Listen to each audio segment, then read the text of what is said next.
শ্যামাপ্রসাদের কলকাতার রাজনীতি, পশ্চিমবঙ্গের রাজনীতি খুব একটা কুসুমাকীর্ণ রাজনীতি ছিল না।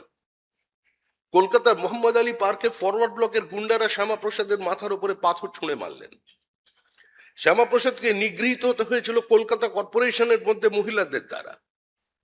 কে এই কাজগুলো করেছেন আজকে যদি তার নামটা আমি উচ্চারণ করি তাহলে নতুন করে আরেকটা রাজনৈতিক বিতর্ক জন্ম নেবে।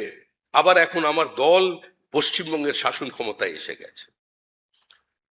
দেখুন, সমস্ত ঘটনাই ঐতিহাসিক এবং ইতিহাস নিষ্ঠুর। আপনি ফুলের পাপড়ি ছিঁড়ে ফেলতে পারেন, গোলাপ নিহত হতে পারে কবির ভাষায়। দুর্ঘটনায় মানুষের মৃত্যু হতে পারে, কিন্তু ইতিহাসকে খুন করা যায় না। ইতিহাস ঘুরে ফিরে ঠিক এক জায়গায় পৌঁছে যায়।